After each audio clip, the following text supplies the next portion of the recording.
The situation in Eastern Europe has reached a fever pitch, with Russia and Belarus brandishing the threat of preemptive military action. This alarming development comes amidst what they perceive as escalating aggression from Western European powers, particularly France, the United Kingdom, and Germany.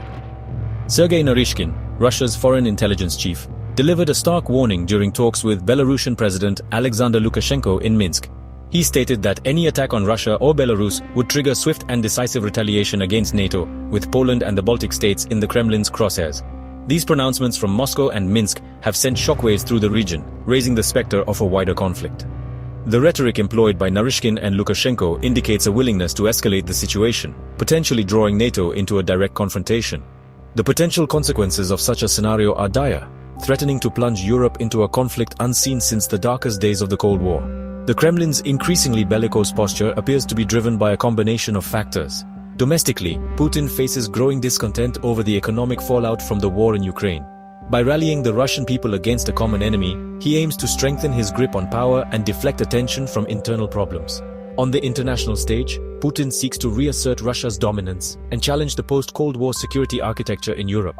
The involvement of Belarus in this escalating crisis adds another layer of complexity.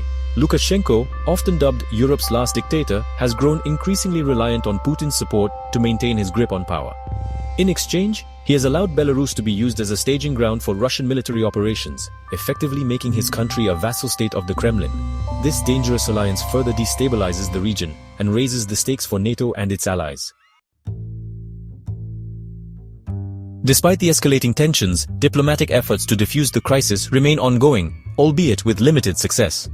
U.S. Special Envoy Steve Witkoff recently met with Russian President Vladimir Putin in St. Petersburg, hoping to find a path towards a peaceful resolution. While Witkoff emerged from the meeting expressing cautious optimism, his Russian counterpart, Foreign Minister Sergei Lavrov, struck a decidedly more skeptical tone.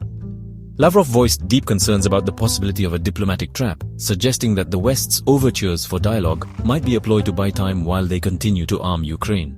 This distrustful stance underscores the deep chasm that separates the two sides, making a negotiated settlement seem like a distant prospect. The Kremlin's demand for security guarantees, including a halt to NATO expansion and a rollback of its military presence in Eastern Europe, are seen as non-starters by the West. Adding to the diplomatic impasse is the lack of a unified Western response to the crisis. While the United States and some European countries have provided military aid to Ukraine, others remain reluctant to escalate their involvement. This hesitancy stems from a combination of factors, including economic concerns, dependence on Russian energy, and a desire to avoid provoking a wider conflict. The lack of a coherent and resolute Western strategy plays into Putin's hands, allowing him to exploit divisions and sow discord among NATO allies. He has skillfully used a combination of military threats, economic pressure, and disinformation campaigns to undermine Western unity and advance his agenda. As long as the West remains divided and hesitant to confront Russian aggression, the risk of a wider conflict will continue to grow. Ukrainian President Volodymyr Zelensky, caught in the crossfire of this geopolitical chess match, has issued a desperate plea to the West to act before it's too late. In a recent interview with CBS News, he warned that if Putin is not stopped in Ukraine, he may set his sights on NATO territory, potentially triggering a global war. Zelensky's words serve as a chilling reminder of the high stakes involved in this conflict and the potential for it to spiral out of control. Zelensky's warnings, however, have been met with a mix of sympathy and skepticism in Western capitals. While many acknowledge the legitimacy of his concerns, they remain wary of getting dragged into a direct confrontation with Russia. This reluctance stems from a variety of factors, including the risk of nuclear escalation, the potential for massive civilian casualties, and the economic fallout of a protracted conflict.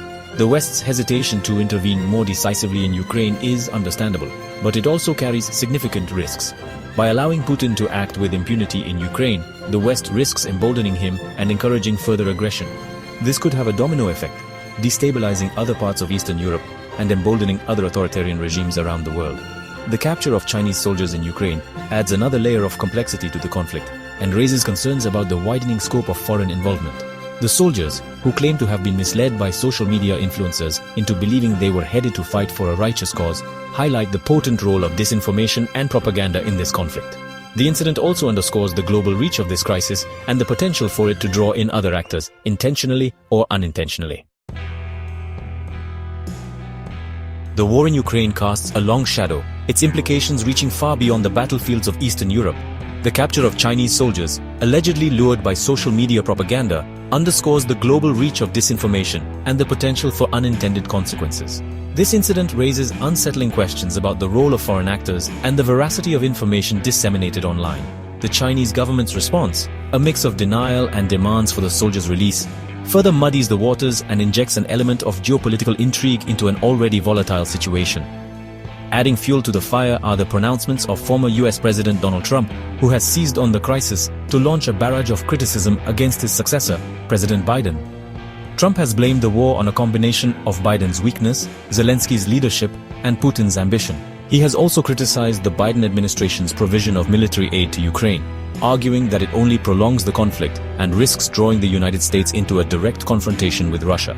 Trump's rhetoric, while not unexpected, further polarizes an already divided American public and undermines efforts to present a united front against Russian aggression. His pronouncements also find resonance among certain segments of the Republican Party, highlighting the partisan fissures that hamper a coherent and effective US foreign policy. The former president's pronouncements, often laced with misinformation and personal attacks, further complicate the already delicate diplomatic efforts to resolve the crisis. The convergence of these factors, escalating tensions between Russia and the West, the humanitarian crisis in Ukraine, the spread of disinformation, the involvement of foreign actors, and the divisive rhetoric of domestic politics, paints a bleak picture of the current geopolitical landscape. The potential for miscalculation and escalation remains high, underscoring the urgent need for clear communication, de-escalation measures, and a renewed commitment to diplomacy. The stakes are simply too high to allow this crisis to spiral into a wider conflict with potentially catastrophic consequences.